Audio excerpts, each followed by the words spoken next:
अपना जो प्रोफेशन है वो राजनीति चुन रहे हैं, बिहार में राजनीति करना चुन रहे हैं। इस बार हमने कहा था कि हम गठबंधन नहीं करेंगे, लेकिन हम इस बार थोड़ा सा ओपन हुए हैं, जिसको अडेप्टेबिलिटी कहते हैं।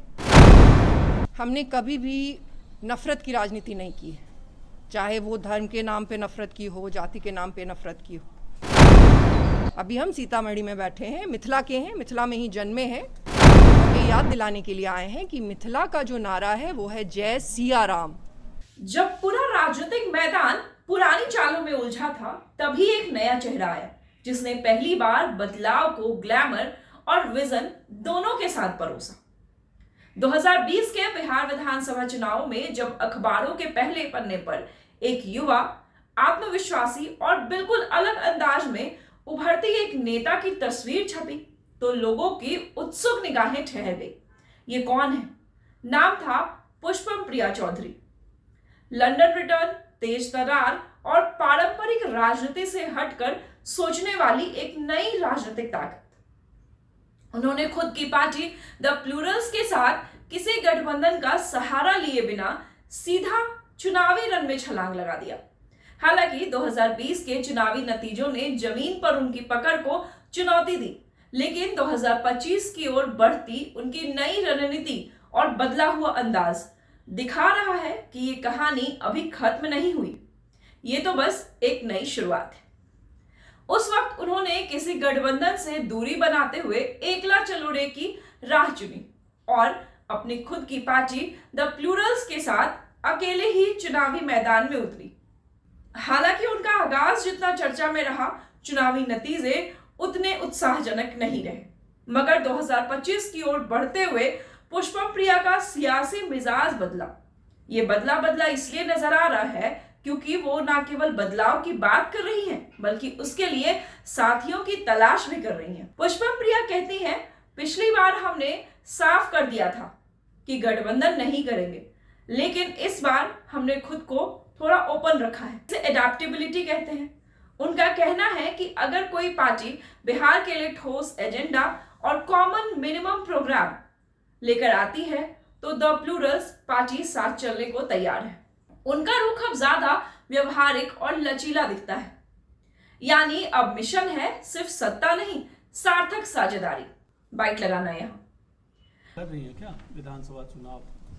बिल्कुल ही लड़ रहे हैं सभी सीटों पे। 2020 में हमने आपको ये कहा था कि हम अपना जो प्रोफेशन है वो राजनीति चुन रहे हैं, बिहार में राजनीति करना चुन रहे हैं। तो जो भी चुनाव होंगे लड़ेंगे, तो बिल्कुल लड़ रहे हैं। अकेले या गठबंधन में? उसके लिए अभी थोड़ा वक्त है। चुनाव लड़ेंगे। पिछली बार हमने कहा था कि हम गठबंधन नहीं करेंगे, लेकिन हम इस बार थोड़ा सा ओपन हुए हैं, जिसको अडेप्टेबिलिटी कहते हैं। लेकिन इस बात पे वो निर्भर करेगा कि जो 2020 के बाद से हमारे देखा देखी सब लोग बदलाव की बातें कर रहे हैं, क्या वाकई में वो बदलाव में इंटरेस्टेड हैं, और अगर हैं तो एक कॉमन मिनिमम प्रोग्राम बनाएं। क्या प्लान है बिहार को, वो बैठ के बनाएं, और तब अगर उस तरीके का प्लान बनेगा तो सोचेंगे। लेकिन चुनाव जरूर लड़ेंगे, भले हम अकेले लड़े या गठबंधन में लड़े। जनसुराज पार्टी के प्रसाद किशोर जी भी बदलाव की बात कर रहे हैं, क्या लगता है उनकी क्या स्थिति होगी? देखिए, बदलाव तो एक ऐसी चीज़ है कि कोई भी उसकी बात कर सकता है। अब यहाँ पे भी जितने लोग बैठे हैं वो सब बदलाव की बात कर रहे हैं। ज़्यादा महत्वपूर्ण ये है कि जो आदमी है उसके क्रेडेंशियल्स क्या हैं, जो बदलाव की बात कर रहे हैं। जहाँ तक मुझे पता है वो तो 10 वर्षों से राजनीति में है, लेकिन 2020 में जब हमने बदलाव की बात की, जब हमने ये कहा, हमने एक रास्ता दिखाया शायद, तो उसके बाद उन्होंने भी अपनी पार्टी बनाई और अब जो भी कर रहे हैं अच्छा है। ज़्यादा से ज़्यादा लोगों को राजनीति करनी चाहिए। उनका क्या होगा नहीं होगा ये तो वो उनकी पार्टी से आप पूछेंगे। गठबंधन की अगर बात करें तो क्या महागठबंधन के साथ आप जा सकती हैं या फिर एनडीए के साथ? हमने कभी भी नफ़रत की राजनीति नहीं की है, चाहे वो धर्म के नाम पे नफ़रत की हो, जाति के नाम पे नफ़रत की हो। तो हम आपको स्पष्ट रूप से ये चीज़ कह दें, जैसा हमने फिर अभी भी कहा था थोड़ी देर पहले, कि प्लान क्या है बिहार को आगे लेके जाने का। जिसके पास अच्छा प्लान होगा, जो कॉमन मिनिमम प्रोग्राम पे जो बात करना चाहेगा, उसके साथ जाएंगे। और सबसे बड़ी बात ये कहना चाहेंगे, ये तो प्रजातंत्र है, पार्लियामेंट्री सिस्टम है और बहुत सारे ज़िले हैं बिहार में। उन सब जिलों को लेके भी आपका क्या प्लान है? अभी हम सीतामढ़ी में हैं, अभी हम सीतामढ़ी में बैठे हैं, मिथिला के हैं, मिथिला में ही जन्मे हैं। और मिथिला के लोगों को एक बार याद दिलाने के लिए भी आए हैं कि यहाँ पे जो दल हैं वो एक नारा लगाते हैं, जय श्री राम का नारा लगाते हैं। हम ये याद दिलाने के लिए आए हैं कि मिथिला का जो नारा है वो है जय सिया राम।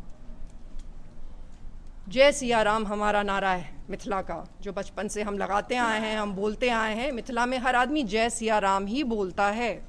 तो जिनकी वजह से भगवान राम राम बने थे वो माँ सीता थी।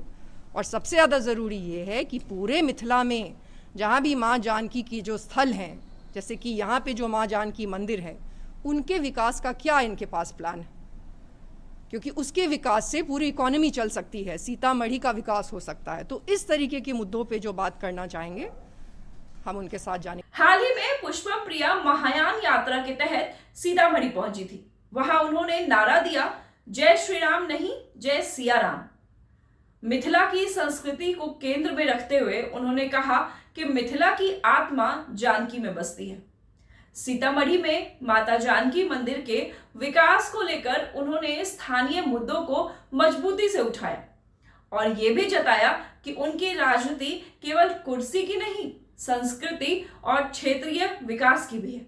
2025 की राजनीति में पुष्पम प्रिया अब पहले से कहीं ज्यादा व्यवहारिक, सांस्कृतिक रूप से जुड़ी और बदलाव के लिए तैयार दिखाई देती हैं। क्या ये बदला हुआ अंदाज उन्हें बिहार की राजनीति में नई जगह दिला पाएगा? ये तो वक्त ही बताएगा। देखते रहें द मेट्रो 24।